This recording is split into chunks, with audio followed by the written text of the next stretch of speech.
Mohon izin Bapak Moderator, perlu kami sampaikan untuk sesi materi sebagai narasumber pertama yaitu dari Kementerian Lingkungan Hidup dan Kehutanan, yaitu Direktur Inventarisasi Gas Rumah Kaca dan Monitoring, Pelaporan dan Verifikasi.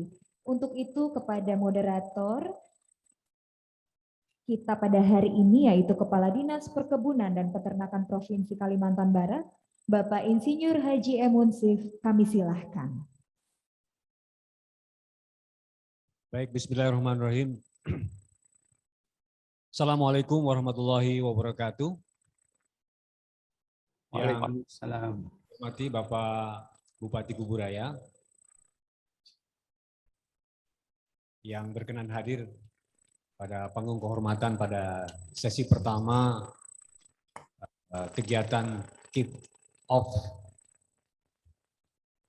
project Governor Climate Forest ya, Task Force RED Plus untuk Kalimantan Barat, Window Bay pada siang hari ini yang saya hormati Kepala Bapeda Provinsi Kalimantan Barat dan dalam hal ini yang diwakili oleh Pak Sunarto, juga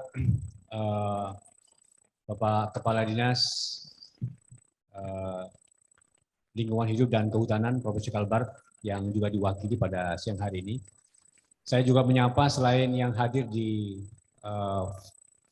floor di sini, seluruh stakeholder yang berkesempatan hadir pada ruangan ini dan juga seluruh peserta yang mengikuti kegiatan ini secara daring, secara online. Baiklah, tadi kita sama-sama menyimak betapa Pak Gubernur dalam pengantarnya, paparannya begitu kuat sekali kesannya. Ya, secara pribadi saya sangat impresif karena meskipun beliau berkehidupan di kota Pontianak yang cukup panjang, beliau begitu detail dan begitu kuat pesannya terkait dengan pembangunan berkelanjutan. Ya. Tadi ada kata-kata penting yang saya coba garis bawahi. Lebih baik mengimplementasikan pembangunan kawasan pembangunan berkelanjutan 2 hektar, ya, tapi real dibandingkan berjuta-juta hektar masih dalam tahap konsep. Dan karena posisi ini di Kuburaya, beliau tadi begitu banyak menyorot beberapa hal termasuk soal mangrove, soal kepitingnya, dan banyak hal tadi yang tentu sangat relevan karena kebetulan proyek proposal yang disetujui oleh UNDP, satu dari 7 proposal yang disetujui dari 30 negara yang diusulkan itu kebetulan mengambil lokasi di Kabupaten Kuburaya. Ya. Dan ini tentu satu kehormatan bagi Kalbar dan khususnya tentu saya kira bagi Pak Bupati Kuburaya telah menjadi semacam pilot project bagaimana konsep climate change atau perubahan iklim ini dalam konteks mencapai target NDC dan pengurangan emisi gas rumah kaca yang telah dikomitmen oleh pemerintah Indonesia dan tentu khususnya oleh pemerintah Provinsi Kalbar lewat SRAP RED Plus ya sejak tahun 2017 kalau tidak salah, itu akan kita coba mulai boosternya ya. Kita buat boosternya dari Kuburaya ini. Ini unik karena ternyata Kuburaya yang dipilih. Biasanya yang begini-begini ini fokusnya ke hulu ya. Ya tadi yang disinggung oleh Pak Gubernur juga mengenai Heart of Borneo. Ya, di sana ada TNBK. Tapi ini Kuburaya dan saya pikir tidak berlebihan kita melihatnya bahwa Kuburaya merupakan salah satu kabupaten yang mempunyai potensi terbesar dalam konteks gambut. Ya, luasan gambut hampir 30% di Kalbar ini ada di Kuburaya ya, baik yang di kawasan maupun di non kawasan. Dan kita sama-sama tahu bahwa gambut merupakan isu yang sangat sensitif dalam konteks hilangnya cadangan karbon karena dan sekaligus juga katakanlah penyumbang emisi yang besar bila kita mengalami musibah seperti tahun 2017 ya, di mana kebakaran hutan dan kebakaran gambut terjadi. Saya kira untuk mempersingkat waktu, saya ingin memberi kesempatan karena waktunya tidak banyak ini para panelis dan juga para peserta ya terpotong oleh banyak hal. Kita hanya diberi waktu sampai jam 12, kita hanya punya waktu 1,5 jam. Jadi kalau ini ada 3 sambil menunggu yang dari Dirjen barangkali ya, panitia ya. Dirjennya mungkin dalam perjalanan ya, atau nanti akan ada yang mewakili. Dari Dirjen Kementerian. Selamat siang Pak, saya sudah hadir. Oh, halo. Online. Ya, online. Kalau online, saya kira sesuai dengan schedule. Saya ingin menyapa dulu dari Bapak Dirjen Perubahan Iklim ya. Izin bisa menyapa kami dulu di floor di sini. Selamat 10 hari isoman. Dengan ya, suara kan? Ada suara yang tanda tangan. Baik. Maaf banyak suara ini. Ya, terima kasih atas kesempatannya untuk bisa diberi kesempatan hadir pada acara kick-off ini. Ya, kami akan siap.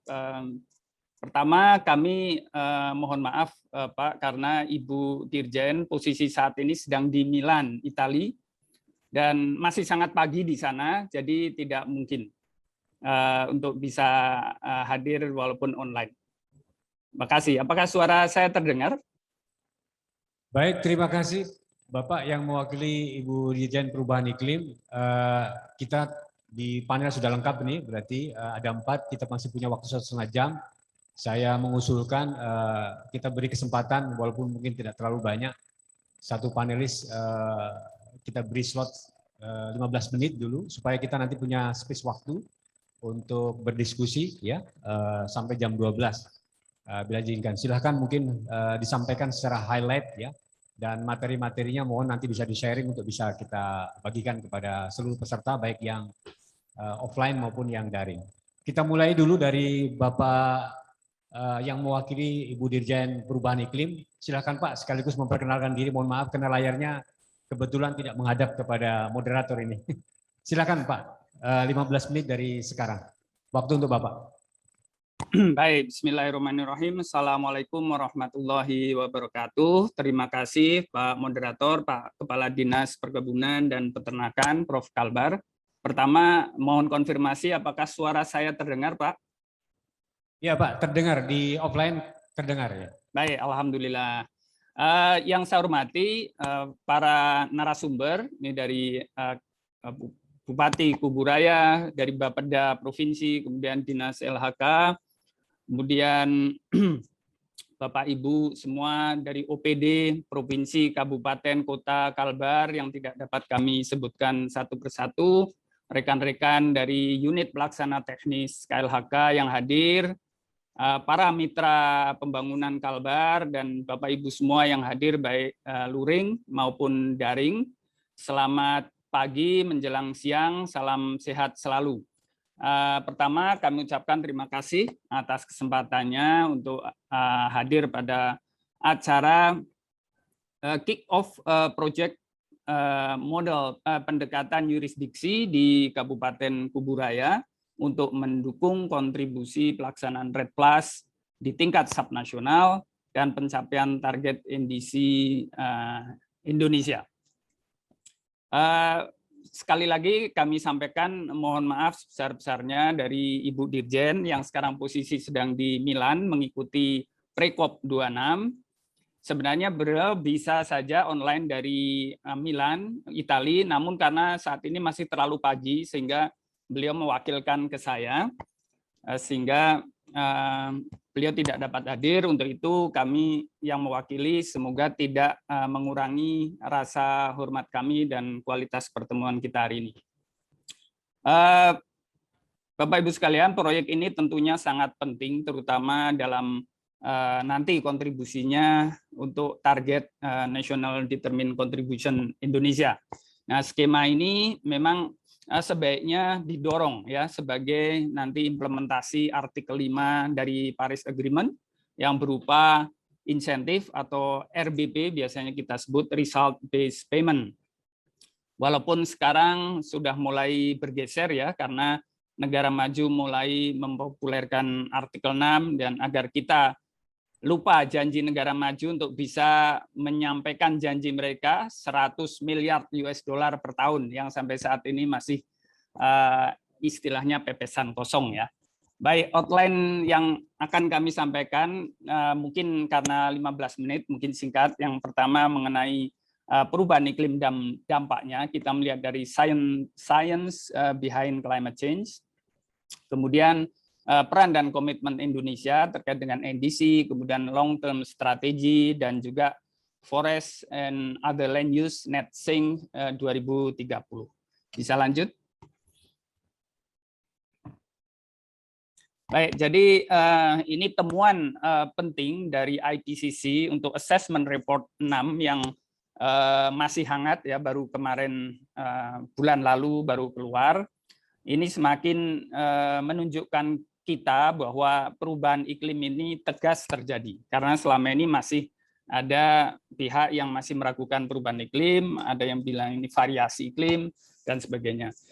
Dan semakin jelas bahwa pengaruh manusia terhadap iklim ini sangat signifikan, dan juga membuktikan bahwa perubahan iklim ini terus terjadi, walaupun mungkin kita bisa mengurangi sekarang, tetapi tidak otomatis perubahan itu berhenti. Jadi tentunya ada saatnya nanti cooling down kalau kita sukses, tapi kalau kita seperti business as usual, dia akan terus terjadi.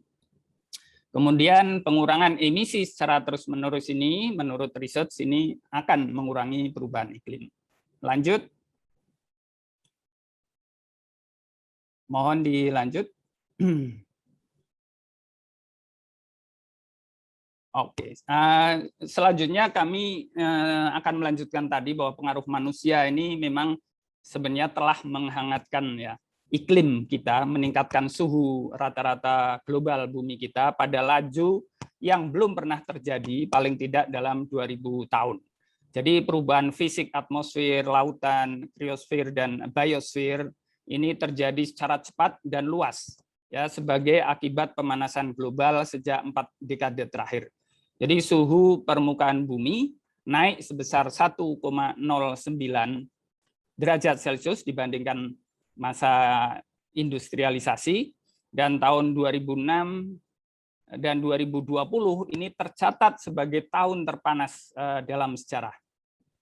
Simulasi kenaikan suhu bumi disebabkan karena manusia dan proses alam, namun ya proses alam seperti gunung berapi, sinar matahari, dan mungkin kita manusia bernapas, ini kalau dipisahkan dengan aktivitas manusia fisik menunjukkan kenaikan suhu yang rendah sebenarnya.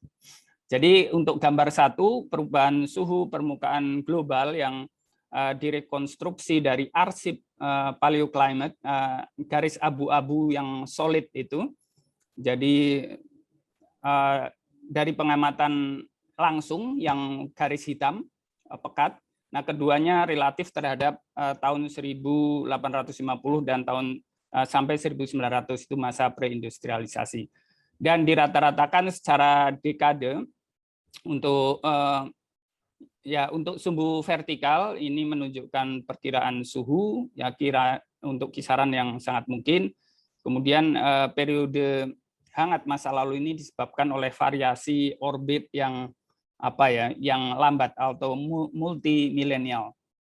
Untuk yang gambar B, perubahan suhu permukaan global selama 170 tahun terakhir, ini yang garis berwarna hitam, relatif terhadap masa preindustrialisasi dan rata-rata tahunan, ini dibandingkan dengan simulasi model iklim dari respon suhu terhadap aktivitas manusia dan alam, itu yang berwarna coklat. Dan dibandingkan juga dengan hanya aktivitas alami, yaitu aktivitas matahari dan gunung berapi yang garis berwarna hijau. Jadi garis berwarna solid itu menunjukkan rata-rata multimodel, dan yang corak berwarna itu menunjukkan rentang simulasi. Nah, di sini sangat terlihat bahwa pengaruh manusia terhadap iklim sangat signifikan. Ini untuk meyakinkan saja, karena masih ada pendapat bahwa perubahan iklim ini adalah proses alam saja. Memang alam juga berpengaruh terhadap perubahan iklim. Selanjutnya, ya ini aktivitas manusia menjadi penyebab utama berbagai aspek pemanasan global, pemanasan troposfer, pengurangan ozon, pencairan glasier, kemudian pengurangan cakupan salju, kenaikan tingkat keasaman laut, dan pemanasan lautan. Jadi tingkat karbon dioksida di atmosfer ini telah meningkat sebesar 47% dibanding masa preindustrialisasi level, dan permukaan air laut naik sampai 20 cm ya, antara 901 sampai 2018 ini, dengan tingkat kenaikan yang terus menanjak sejak 1970. Kemudian masa es di Antartika dan Greenland berkurang 4 kali lebih besar dibandingkan periode sebelumnya. Dan ya curah hujan dan badai meningkat sejak 4 dekade terakhir. Lanjut.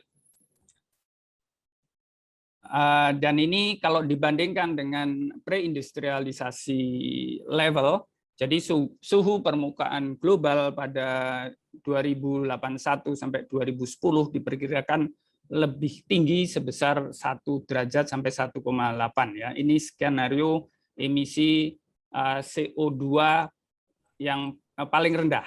Dan 3,3 derajat Celcius sampai 5,7 itu skenario yang paling tinggi, yang tertinggi. Nah, semua skenario itu memprediksikan bahwa pemanasan global sebesar 1,5 derajat ini akan tercapai pada awal 2030. Yang sebelumnya diperkirakan naik 2 derajat pada zaman Nicholas Stern, itu 2100 itu naik 2 derajat. Tapi ternyata penelitian sekarang kenaikan suhu lebih cepat. Dari semua skenario, presentasi karbon yang diserap daratan dan lautannya akan semakin menurun dibandingkan persentase karbon di atmosfer. Jadi ya ini perubahan iklim ini menyebabkan banyak dampak yang irreversible, jadi yang tidak dapat dikembalikan lagi, yang meskipun dilakukan upaya pengurangan emisi. Lanjut ke slide berikutnya. Izin Pak Dir, 5 menit ya. lagi. Baik, dan ini komitmen Indonesia. Lanjut lagi. Mohon bisa dilanjut. Jadi kami akan menyampaikan pengurangan emisi. Nah, ini mengingat posisi Indonesia secara geografis dalam global Ocean Conveyor Belt, ini negara kepulauan terbesar dan hutan hujan tropis yang kaya seperti di Kalbar ini, yang kaya akan keanekaragaman hayati dan tingginya cadangan nilai karbon dan sumber daya energi dan mineral. Jadi Indonesia dikenal akan perannya dalam upaya menghadapi perubahan iklim. Namun, Indonesia juga rentan terhadap bencana alam yang akan diperparah dengan terjadinya perubahan iklim, terutama di daerah dataran rendah. Tentunya Kalbar ini juga termasuk dataran rendah di seluruh Nusantara. Oleh karena itu, Indonesia memandang bahwa upaya komprehensif adaptasi dan mitigasi berbasis lahan dan laut sebagai sebuah pertimbangan strategi dalam nanti mencapai ketahanan iklim terkait pangan, air, dan energi. Lanjut. Jadi ya saya kira mungkin sudah sering Bapak Ibu melihat komitmen Indonesia dalam Paris Agreement. Jadi Presiden Jokowi pada COP21 sudah menyampaikan target NDC kita yang kemudian ditandatangani oleh Ibu Menteri LHK sebagai National Focal Point dan kemudian diratifikasi. Kemudian Indonesia menyusun roadmap untuk NDC mitigasi dan juga roadmap untuk adaptasi. Dan mandatnya harus diupdate secara periodik. Jadi kita juga punya updated NDC dan juga kita melaksanakan amanat untuk menyusun long term strategi untuk low carbon dan resilience. Lanjut.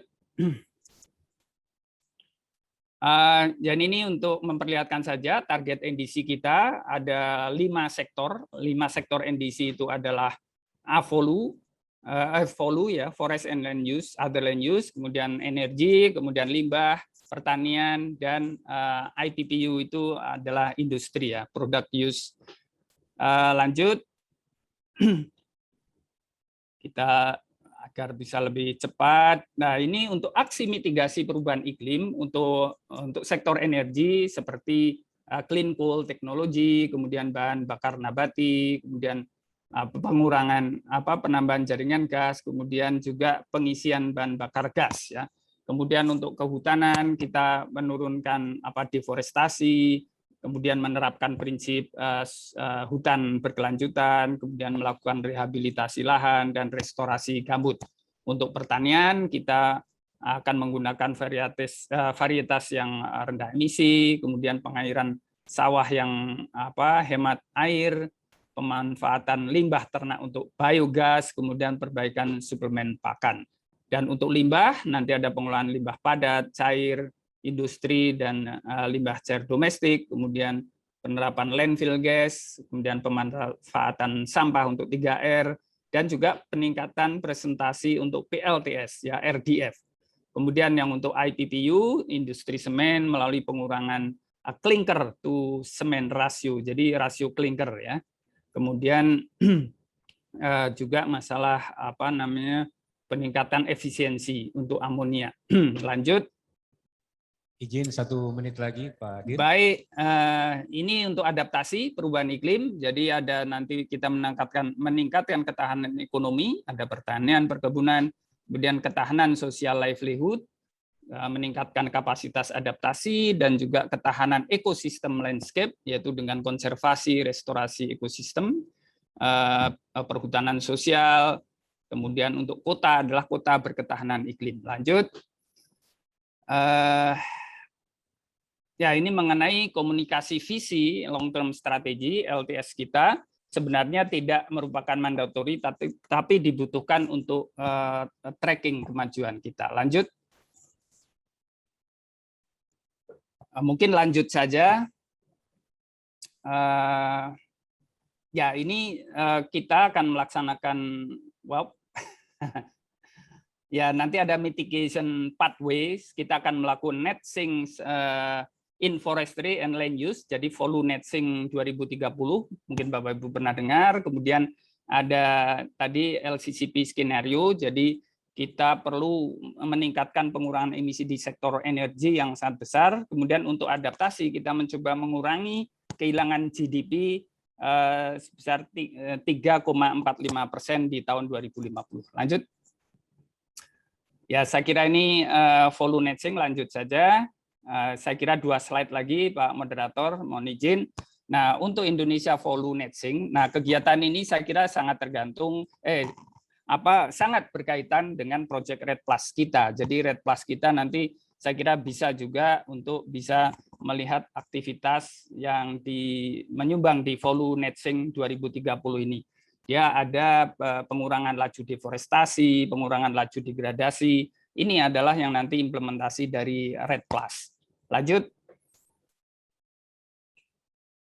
Dan ini rencana Volu net sink, kalau kita lihat nanti di 2030 kita sudah net sink, artinya antara penyerapan dan pelepasan ini sudah seimbang. Jadi di LTS LCPP. Untuk yang sebelumnya memang belum bisa, kemudian untuk Volu net sink kita merencanakan nanti sudah terjadi net sink di 2030. Saya kira itu yang dapat kami sampaikan secara cepat, Bapak Moderator. Terima kasih dan mohon maaf kalau ada yang kurang jelas. Nanti mohon maaf kalau misalnya saya harus meninggalkan karena juga diminta untuk hadir yang lain dan sudah janji nanti ada rekan kami di sini yang bisa meneruskan. Terima kasih, Bapak Moderator. Assalamualaikum warahmatullahi wabarakatuh. Waalaikumsalam warahmatullahi wabarakatuh. Terima kasih. Terima kasih Pak Saiful Anwar, Direktur Inventarisasi Gas Rumah Kaca di Dirjen Perubahan Iklim Kementerian Lingkungan Hidup dan Kehutanan Republik Indonesia yang telah memaparkan kepada kita semua yang di floor maupun di daring ya konsep disegarkan lagi bagaimana konsep perubahan iklim dan dampaknya terhadap kehidupan umat manusia ya. Pengaruh kepada peningkatan CO2, peningkatan suhu, pencairan es di kutub dan peningkatan permukaan air laut ya. Dan tentu ini sesuatu yang harus kita hadapi bersama, ya, bukan hanya satu negara tapi seluruh dunia termasuk kita menjadi bagian dari warga dunia. Dan telah dipaparkan sedemikian detailnya bagaimana mitigasi-mitigasi yang sedang disiapkan maupun adaptasi-adaptasi program dalam konteks untuk mewujudkan komitmen negara dan tentu provinsi serta kabupaten sampai tahun, bukan hanya sampai tahun 2030 tadi, sampai bahkan 2050 ya, dalam konteks mencegah ada GDP loss sebesar 3, sekian persen tadi untuk dapat hindari.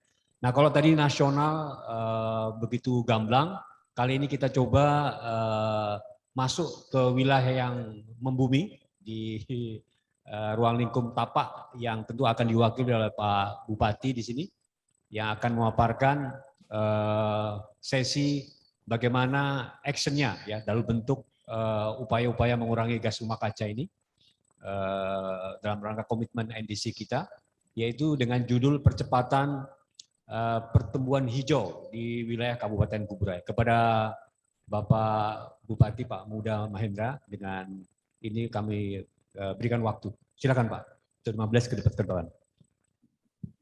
Terima kasih. Assalamualaikum warahmatullahi wabarakatuh. Terima kasih Pak Musib dan semua yang hadir. Ya, mohon maaf tadi meninjau vaksinasi dulu, suntik kebal dulu kepada pelajar, sehingga itu juga penting untuk mempercepat kegiatan-kegiatan dan pada akhirnya juga membuat aktivitas bisa berjalan. Nah, dalam kesempatan ini saya terima kasih sebelumnya atas undangan. Saya tidak sempat mengikuti arahan Bapak Gubernur, namun saya dapatkan informasi beberapa hal yang tentu menjadi atensi dan perhatian untuk sama-sama kita lakukan upaya-upaya ke depan. Saya langsung saja menukik kepada kondisi yang ada, saya kira sudah dipahami semua karena Kuburaya sebagai bagian hinterland dan juga sekaligus di situ masuk areal gambut, areal mangrove dan juga kawasan-kawasan yang mana perhutanan sosialnya juga dengan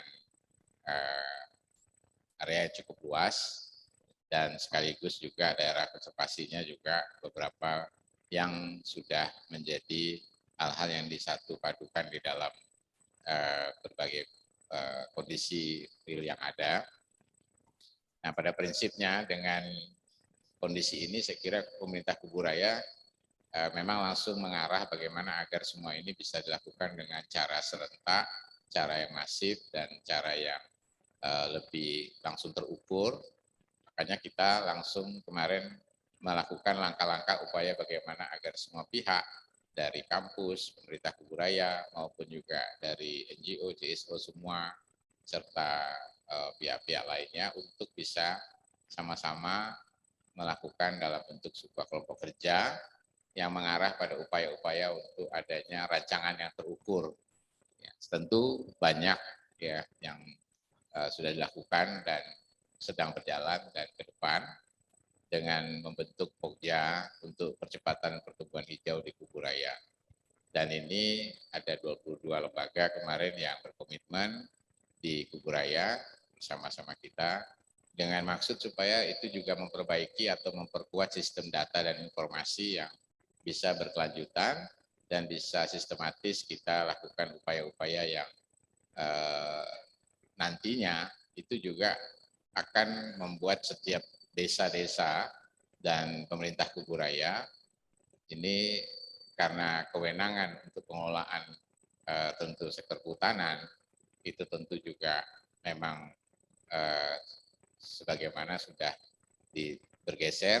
Nah, tentu kita mencari langkah upaya-upaya bagaimana agar kita lebih produktif ke depan dengan menggeser atau melakukan upaya-upaya transformasi yang sifatnya bagaimana agar di desa-desa itu punya kesadaran kolektif langsung dan di tingkat bawah itu juga mereka bisa mengambil langkah termasuk dari regulasi-regulasi yang kita lakukan di pemerintah Kuburaya. Dan tentu kaitan dengan langkah-langkah target yang mana menjadi komitmen global untuk perubahan iklim ini, termasuk juga ya bagaimanapun dalam isu penurunan emisi. Nah, langkah untuk bisa memperkuat target sebagaimana Kalimantan Barat untuk memperkuat target 7% 2030, saya kira Kubu Raya mudah-mudahan juga akan mengambil langkah yang semuanya komprehensif, saya kira dari sisi tadi pertanian, karena sektor pertanian juga menjadi sektor andalan di Kubu Raya yang juga penyumbang, sehingga kita memperkuat bagaimana agar upaya-upaya area-area ini tetap produktif, ekonomi berjalan, tapi juga seimbang untuk menjaga kelestarian dan juga sekaligus menjaga daya dukung lingkungan yang ada.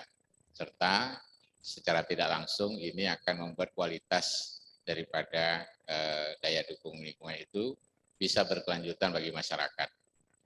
Pada prinsipnya penguatan-penguatan dari sisi bagaimana agar di desa-desa ini sangat penting sekali, karena bagaimanapun pola-pola yang dilakukan, karena sudah ada juga ruang yang dilakukan dengan perhutanan sosial, termasuk juga dengan program-program lain yang juga ini semua menjadi peluang.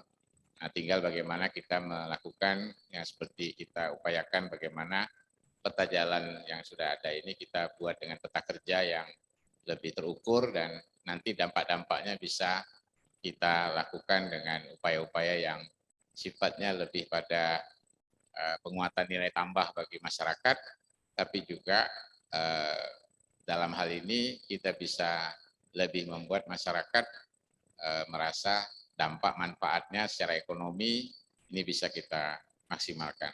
Karena berbasis sektor pertanian, terutama pertanian pangan maupun horti, dan sektor perikanan, baik budidaya maupun juga peternakan sekaligus, dan tangkap, ya, saya kira termasuk juga dalam konteks kebun-kebun masyarakat, komoditi-komoditi yang saya kira berorientasi juga bagaimana agar hasil pengolahan ini juga bisa berorientasi ekspor, dan ini juga sudah memang berjalan, ini tinggal diperkuat, dan langkah-langkahnya juga bagaimana mengupayakan agar bisa punya peluang-peluang pasar dan mitra-mitra juga, supaya rangsangan atau upaya untuk membuat masyarakat itu bergeser ya perhatiannya kepada hal-hal yang sifatnya lebih pertumbuhan hijau, ini jauh lebih bisa kita maksimalkan. Jadi dari desa-desa sendiri tentu kita perlu memperkuat dari regulasi di desa juga dan tata kelola desa, karena itu fondasi utama juga, sehingga saya di sini lebih langsung menyederhanakan bahwa upaya-upaya seperti ini tentu harus banyak partisipatif dan melibatkan dari semua elemen di desa, dari mulai tingkat RT sampai kepada gerakan-gerakan pemberdayaan, isu-isu pemberdayaan perempuan, isu-isu kesehatan ibu anak, isu-isu semuanya yang terkait langsung dengan upaya juga pencapaian-pencapaian yang ingin kita harapkan daripada SDGs itu. Sehingga upaya-upaya untuk salah satu daripada tujuan SDGs perubahan iklim itu termasuk juga di dalamnya terkait langsung dengan upaya untuk mengurangi kemiskinan dan juga kemandirian pangan sebagai bagian yang paling penting dan fondasi. Ini saya kira di Kubu Raya sesuai dengan arah strategi kita, ya mengarah memang untuk membuat kelompok kerja tadi, kita juga upayakan agar ini masuk dalam substansi-substansi yang bisa dilakukan secara terukur nanti. Dan yang kita lakukan sekarang memang berupaya sistem datanya yang kita perbaiki dan kita olah, kita lakukan dengan upaya-upaya yang lebih bisa mutakhir, bisa lebih terus langsung mengarah pada by name by address, ya, dan juga semuanya lebih bisa pengendaliannya bisa terlihat dengan lebih langsung dan lebih menunjukkan posisi dan sebagainya yang bisa diakses dan bisa menjadi peta kerja bagi semua desa juga. Karena seringkali kita terputus di sini, sehingga upaya kita untuk membuat perencanaan aksi yang berkelanjutan itu terkadang kalau bahasa kita jadi bertabur biar, jadi sana sini semua punya serangan program tapi tidak terkodifikasi jadi satu. Nah, disinilah yang kita upayakan di Kuburaya, apalagi ini perkembangan Kuburaya yang penduduknya sangat cepat dari pergeseran yang ada, nah, sehingga membuat area di Kuburaya juga, dan kita saat ini sedang juga menyusun strategi bagaimana perubahan RT RW juga sekaligus. Nah, upaya-upaya untuk penguatan inkubasi ekonomi dan sebagainya, penguatan untuk pengelolaan sumber daya alam, saya kira ini memang di Kuburaya ini sudah, dan kita dengan berbagai peran-peran yang dilakukan dari semua pihak dalam upaya pertumbuhan hijau ini juga karena kita sadar bahwa kita ada bandara sebagai indikator untuk kita juga memperkuat bagaimana mitigasi karhutla dan semuanya. Jadi berbagai sumbangsi kontribusi tadi dari sisi energi, dari sisi pertanian, dari sisi kehutanan, ya saya kira tadi kita pemerintah Kuburaya fokus pada beberapa posisi pertanian tadi, kemudian juga terkait dengan upaya-upaya untuk pengelolaan area-area yang memang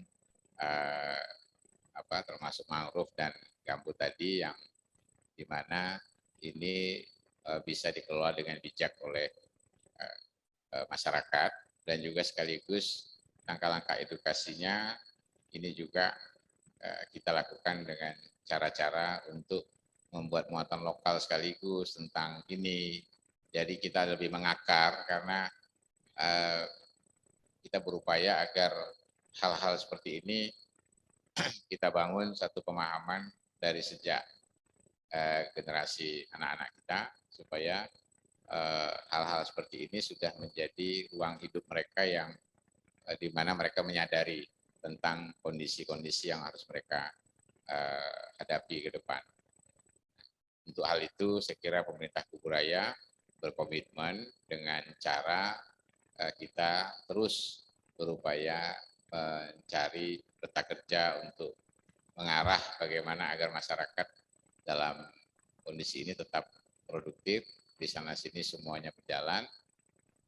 Namun demikian upaya-upaya untuk bagaimana agar keberlanjutan ini ya bisa terus dipahami bahwasannya pengelolaan yang sifatnya justru menjaga daya dukung ini yang tidak akan pernah habis.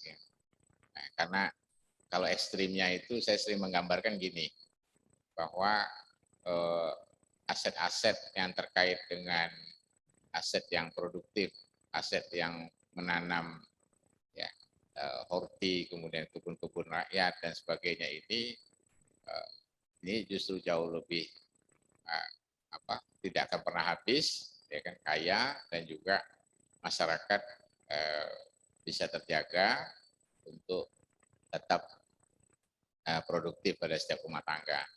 Nah, kalau aset-aset yang seperti ini disadarkan kepada desa-desa, insya Allah inilah pola-pola yang sekarang kita perkuat terus ya di masyarakat Kuburaya. Jadi saya tetap kembalikan semua itu kepada upaya-upaya dengan berbasis setiap rumah tangga dan di desa-desa. Kenapa? Karena memang apapun konsepnya, apapun yang peta jalan yang kita buat, ini semua harus diperkuat dari desa-desanya, dan regulasi-regulasi untuk memperkuat otonomi desa sekaligus juga untuk membuat mereka bisa melakukan penyesuaian semuanya, ya langkah-langkah yang dilakukan ini yang sangat penting, yang berdampak langsung, karena yang hidup ya, yang terus bagaimana agar memanfaatkan ini.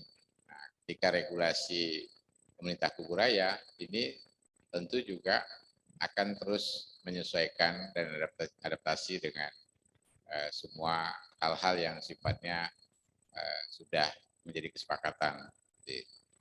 Nah, oleh karena itu produk-produknya saya kira kalau untuk di Kuburaya sudah saya tidak jelaskan satu-satu, tapi saya kira secara umum bahwasannya semuanya sudah mengarah ke sana. Prinsipnya itu kira-kira semua sudah mengarah ke sana, tinggal kita semua ini ya isu-isu yang memang di mana masyarakat masih mengolah seperti mangrove misalnya tantangannya di arang bakar.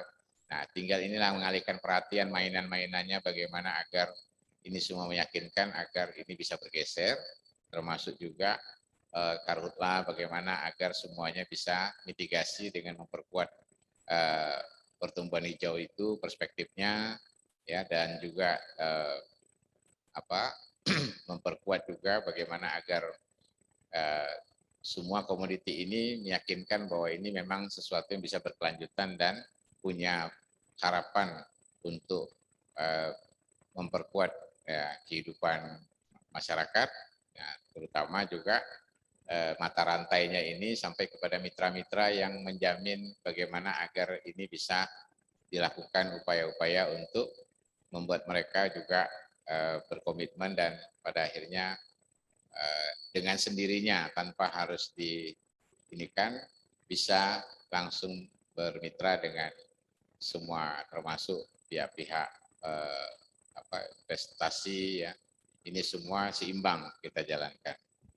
Nah, saya kira berbagai hal yang ada terkait dengan kondisi ini kita akan terus menjalankan peran-peran ini di semua kelembagaan, dan untuk hal ini kami insya Allah akan berusaha untuk memperkuat terus komitmen ini sehingga regulasi-regulasi yang kita akan perkuat di desa-desa ini justru menjadi jangkar-jangkar yang nantinya jauh lebih efektif di dalam kita mengejar capaian itu, capaian untuk penurunan emisi ini, termasuk juga capaian terhadap hal-hal yang menyangkut seimbangan dengan penguatan pertumbuhan ekonomi dan yang berkualitas di Kubu Raya, dan tentu berkontribusi bagi pencapaian Kalimantan Barat ya untuk komitmen daripada target NDC 2030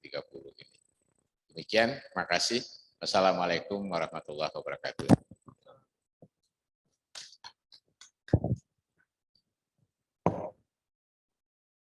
Barusan kita dengarkan bersama Bapak Ibu di floor maupun di daring bagaimana Pak Bupati menggambarkan secara komprehensif konsep pembangunan hijau yang telah dicapai, yang telah dilaksanakan dan terus akan diperkuat.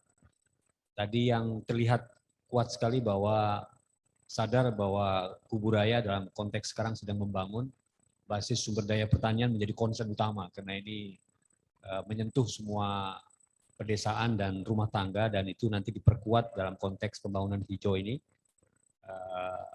dengan perkuatan dalam regulasi di otonomi di desa dan mitigasi-mitigasi dari kelompok-kelompok kerja dengan melibatkan banyak pihak. Di sini disebutkan tadi sampai hanya 22 lembaga sudah siap, tentu dalam konteks Project Window B ini yang siap bersama-sama pemerintah Kabupaten Kubu Raya ya menerapkan ya bagaimana konsep pembangunan hijau dalam rangka pengurangan emisi ini dicoba dicapai di Kubu Raya yang memang sangat berdekatan dengan resources yang berkontribusi pada pengurangan emisi ya, yaitu yang tadi disebutkan punya hutan bakau yang saat ini sedang digoda dengan bermunculannya usaha-usaha arang tempurung dari bakau ya, tadi disinggung oleh Pak Gubernur, juga gambut yang memang sangat cocok untuk pertanian hortikultura ya, pertanian pangan yang sangat dekat dengan pembukaan lahan dengan pembakaran, dan sekarang tentu banyak teknologinya sudah. Dan saya kira tentu yang nggak kalah penting ini dalam konteks yang lebih luas pertanian, ini adalah pembangunan pembukaan lahan oleh perkebunan, ya, yang tentu jumlahnya lumayan cukup banyak walaupun masih kalah dengan ketapang ya. Ada 20-an saya perhatikan di Kubu Raya yang tentu lahannya beda tipis antara di kawasan mineral dan di kawasan gambut. Ini semua tentu punya potensi-potensi yang besar. Lewat mitigasi yang tadi disampaikan oleh Pak Bupati, kita berharap sukses story di Kalbar ini dimulai dari komitmen NDC ini dimulai dari Kuburaya. Kita nanti akan damai diskusi. Selanjutnya kita akan masuk paparan berikutnya, yaitu kali ini melebar sedikit, yaitu bagaimana kebijakan pembangunan hijau dalam kacamata pemerintah provinsi ya. Kita tadi udah dengar dari Pak Gubernur bahwa juga Pak Kadis Helaka, Kalbar menyambut komitmen nasional dengan membuat strategi provinsi ya, yaitu SRAP RID yang telah diperdakan tahun 2018 Pak ya, 2017 2018 saya lupa nih. Tapi untuk lebih jelasnya nanti saya pikir kita beri kesempatan yang seluas-luasnya kepada Kepala Bapeda yang dalam hal ini diwakili oleh Pak Insinyur Sunarto untuk menyampaikan paparannya. Kepada Pak Sunarto, saya persilakan. Terima kasih Pak Moderator. Izin Pak Bupati, Bapak Ibu hadirin yang kami tidak bisa sebutkan satu persatu. Mohon izin dari Pak Kaban, salam hangat. Kebetulan beliau masuk tim TAPD yang tadi pagi juga menyampaikan bahwa beliau dengan tim APD sedang rapat untuk kemudian hasil terkait dengan APBD perubahan 2021 yang hasilnya tadi nanti setelah Pak Gubernur selesai dari sini tadi pembukaan akan dilaporkan ke beliau. Dan mohon izin kami untuk melakukan menyampaikan paparan beliau terkait dengan komitmen Kalimantan Barat dalam pembangunan hijau di di Kalimantan Barat. Bapak Ibu yang kami hormati, lanjut saja Bapak Ibu. Ya, mungkin sekedar mengingatkan atau refresh saja. Kalimantan Barat secara administratif memiliki luas 14 juta dengan 12 kabupaten dan 2 kota. Dengan jumlah kecamatan 174, kemudian jumlah desa 2031 dan 99 kelurahan. Kita ada pulau 245 pulau. Kenapa ini kami sampaikan? Kita akan bergerak dari tadi. Pembangunan, akselerasi, kemudian pemerataan pembangunan. Itu barangkali nanti berkaitan dengan ini. Lanjut. Ini visi misi pemerintah Provinsi Kalimantan Barat hingga 2023. Barangkali inilah komitmen kami sebagaimana perwujudan misi nomor 6, yaitu bagaimana mewujudkan pembangunan berwawasan lingkungan dalam konteks kegiatan kita pada hari ini. Dalam rangka untuk mewujudkan itu, pemerintah Provinsi Kalimantan Barat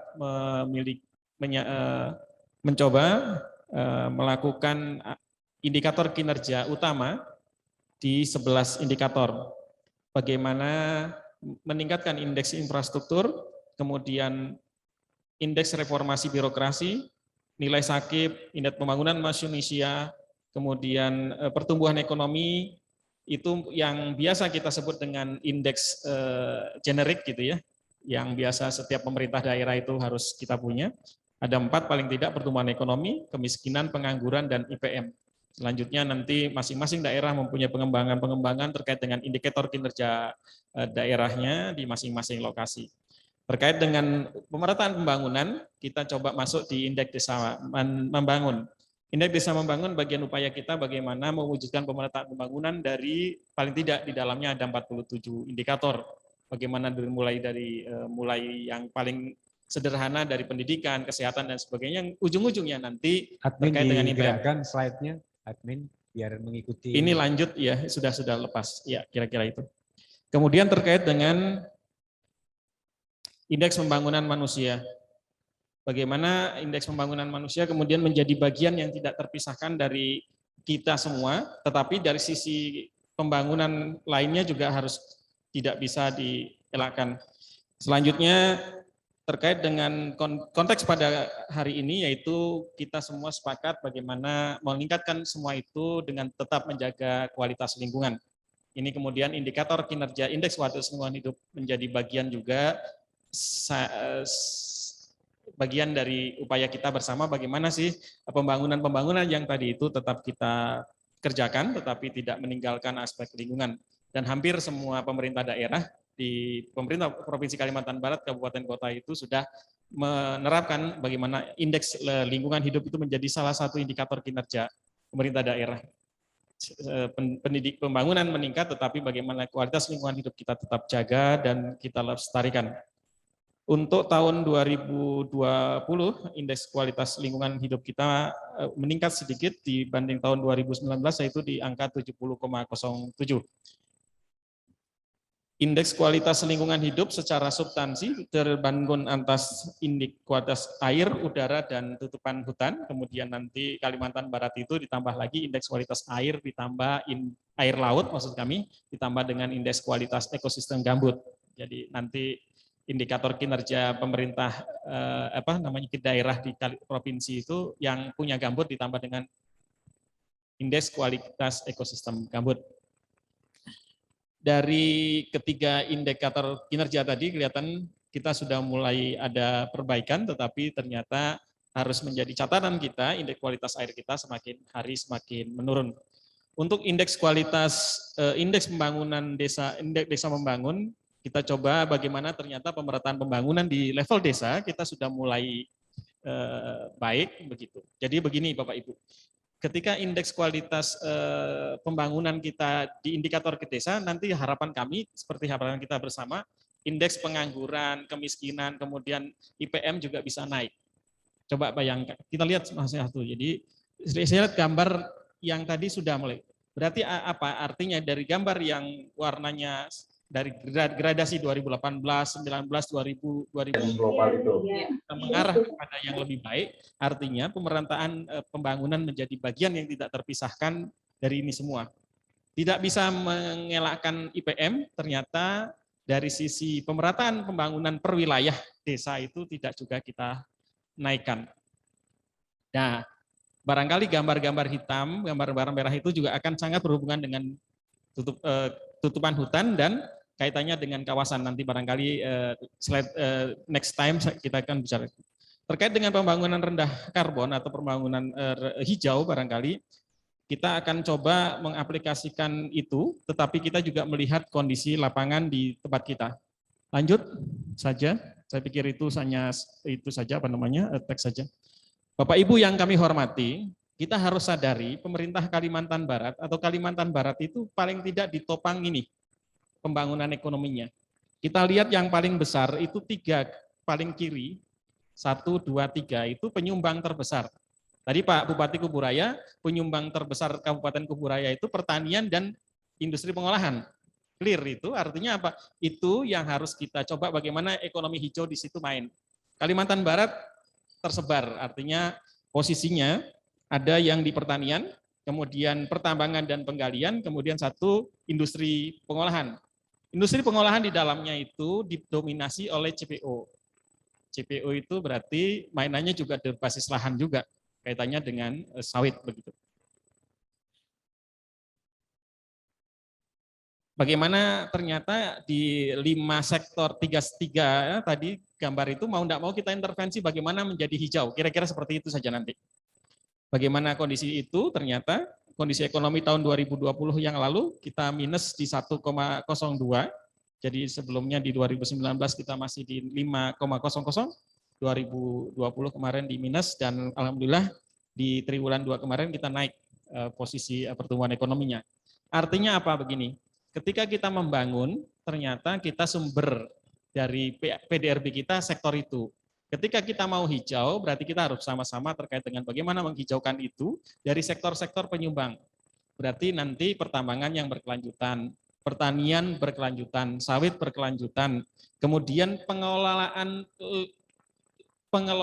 industri pengolahan yang ramah lingkungan. Kalau di SDGs 14 itu indikator kinerjanya sangat sederhana saja, yaitu bagaimana sih dia mendapatkan proper biru. Proper biru itu apa Bapak Ibu? Proper biru itu dia taat saja gitu. Kualitasnya taat saja. Taat itu artinya ya standar begitu. Kalau yang bagus kan hijau propernya nanti, kemudian naik lagi menjadi emas.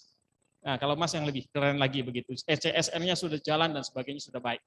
Kira-kira seperti itu. Biru itu sudah taat. Jadi kalau orang tuh lolos passing grade kira-kira biru. Kira-kira itu bagian dari upaya kita bersama bagaimana mewujudkan ekonomi hijau.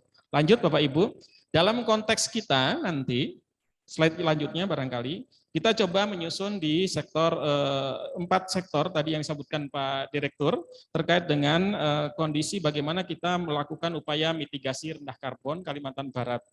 Di sektor pertanian, kehutanan, dan lahan gambut, kemudian energi dan limbah.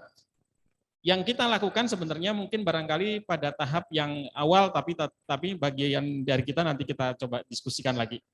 Yang terkait dengan sektor pertanian, apa sih akan dilakukan dalam rangka untuk itu adalah melakukan teknologi budidaya yang lebih baik. Yang pertama, pengolahan tanaman terpadu, itu barangkali kalau istilah sekarang itu intensifikasi pertanian. Nanti di slide selanjutnya akan ada paparan. Kemudian sistem pemupukan yang baik dan kemudian bagaimana pengelolaan ternak terkait dengan pengelolaan kotoran ternak. Lanjut, upaya bagaimana terkait dengan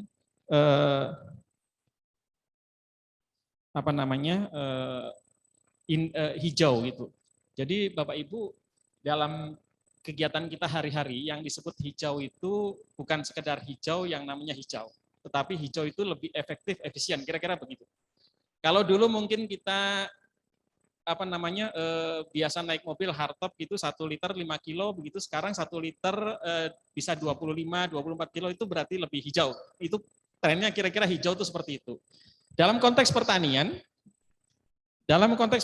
barangkali hari ini kita punya produksi tanaman padi di angka 832.349 ton, ya, kira-kira seperti itu. Kemudian luas panennya sekian, dengan indeks tanam di angka 1,48, kemudian produktivitas di 2,845.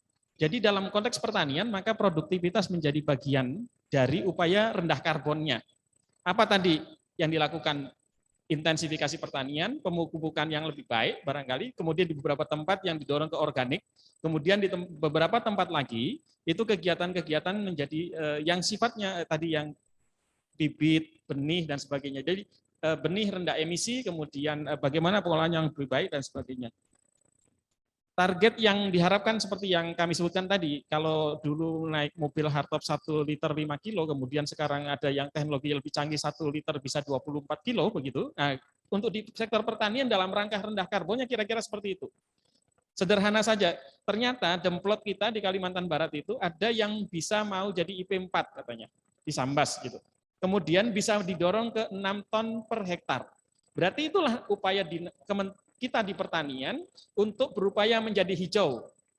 Jadi kalau dulu 1,28, kemudian ada beberapa di 2,8 ton per hektar, dorong menuju 6 itu berarti menuju ke hijau. Apa upaya teknisnya tadi terkait dengan pengolahan, pemupukan, kemudian nanti istilahnya teknologi-teknologi yang mengarah ke sana itu menjadi bagian yang terstruktur. Itu menjadi upaya sektor pertanian. Untuk perkebunan akan kita dorong, kita bagian nanti di ini Pak, di kehutanan lahan-lahan dan lanjut untuk sektor yang lain. Ya, tadi sektor jadi di berbasis lahan itu ada 2 Bapak. Lahan itu pertanian, kemudian satu lagi kehutanan dan lahan gambut itu dibagi. Jadi rohnya pertanian adalah bagaimana produktivitas semakin baik. Jadi kalau produktivitasnya kurang, berarti menjadi PR kita bersama apa saja yang perlu kita intervensi di situ. Untuk perencanaan pembangunan berbasis AVOLU, selanjutnya adalah kehutanan dan lahan gambut. Ini dari target NDC nasional itu 17%, dari 29% kita di 2000 sampai 2020, itu besar sekali dan itu hampir 56% sendiri dari target Indonesia. Sehingga kemudian secara terstruktur barangkali hari ini hutan itu menjadi bagian yang tidak terpisahkan dari konsep kita bersama. Untuk Kalimantan Barat sebenarnya Bapak Ibu, kalau kita kembalikan ke rohnya, Kalimantan Barat itu dianugerahi tempat yang sangat baik di garis khatulistiwa. Hujannya banyak sekali dari Januari sampai Desember. Ciri utamanya adalah kondisinya kita punya sungai besar. Sungai besar itu artinya hujan kita banyak. 3.000 sampai 4.000 mm per tahun. Bapak Ibu yang kami hormati, kalau 3.000 sampai 4.000 mm per tahun itu kalau diasumsikan sederhana. Kalau mulai dari Januari 1 Januari sampai 31 Desember hujan itu ditampung, tidak ada yang meresap ke tanah, tidak ada yang menguap, maka Kalimantan Barat itu direndam setinggi 3.000 sampai 4.000 mm setahun. Kira-kira 3 sampai 4 meter direndam. Artinya apa? Itulah air Kalimantan Barat yang ada di Kalimantan Barat. Berarti sungai kita itu kan nanti air kan dilalirkan dari hulu mengurai sungai kecil, ordo-ordonya masuk ke sungai kecil, kemudian sungai besar, kemudian dibuang ke laut. Mau enggak mau, suka enggak suka, kita itu harus mempertahankan hutan sebagai bagian konsep dari menjaga bagaimana debit air di musim kemarau dan musim hujan itu menjadi seimbang. Ini bagian dari kita. Bisa sadar atau tidak sadar seperti itu. Baik Pak. Sehingga kemudian beberapa kegiatan inti barangkali hari ini, salah satu konsepnya bukan untuk menyelamatkan dunia, tetapi menyelamatkan Kalimantan Barat, itu bagian dari itu. Jadi kita bilang itulah yang bagian kita sebut dengan act locally, think